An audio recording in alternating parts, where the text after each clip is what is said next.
ghetto, not the place you would imagine methods of global dominance to spring from.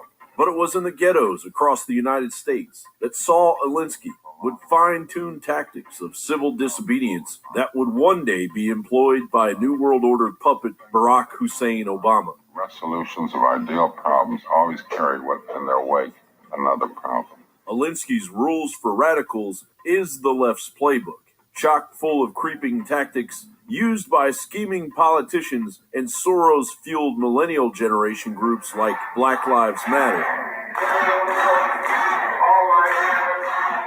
lives matter, and I'm a black guy. Hell-bent on tearing the fabric of American society apart. Anti-cop rhetoric that is sweeping the United States of America, fueled by this group, some of the vulgar, vile, vicious rhetoric that's coming out, talking about killing cops. Alinsky's albeit deceptively noble attempt to create a system to reward the have-nots with the power and surplus of the haves would prove to be just as useful for the New World Order sycophants to achieve an uprooting of American values and an overpass of the United States constitutional foundation to be replaced by totalitarianism disguised as compassionate socialism. These tactics simply needed the perfect charismatic turncoat to steer them. Enter Barack Obama. All of us want to give our president every tool necessary to do this. And all of us were willing to do that in this bill. And anyone who says otherwise is lying to the American people.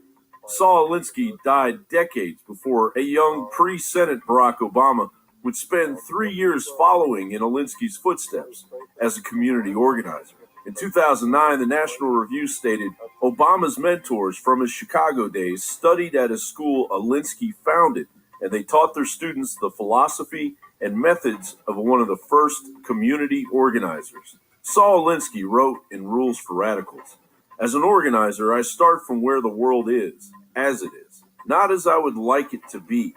That we accept the world as it is doesn't in any sense weaken our desire to change it into what we believe it should be. It is necessary to begin where the world is if we are going to change it to what we think it should be.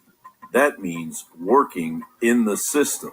So what are some of the tactics being utilized in that system at accelerating degrees in the shaping of modern American society? Rule number 1, power is not only what you have, but what the enemy thinks you have.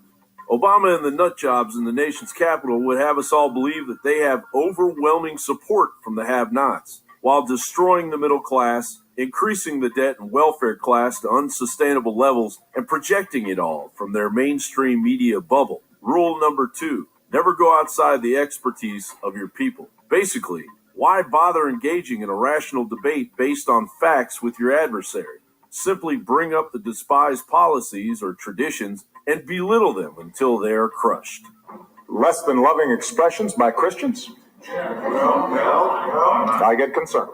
That's right. Let's criticize Christianity on Easter, you piece of crap. That's a topic for another day. Skipping to rule number 8, keep the pressure on.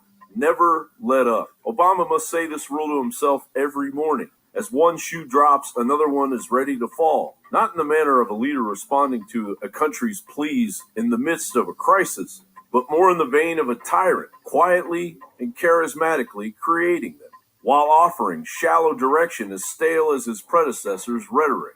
And if just that sample of Saul Alinsky's Rules for Radicals wasn't enough, Alinsky even dedicated the left's playbook to Lucifer himself. I suppose, given a choice, I think I would pick hell.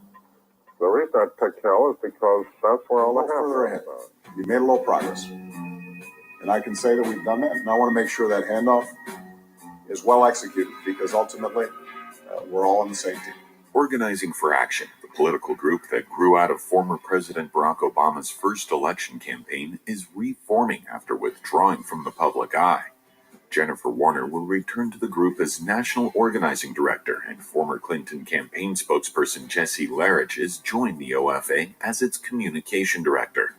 The group has hired 14 field organizers in states that are home to key senators as part of its campaign to defend Obama's Affordable Care Act, also known as Obamacare.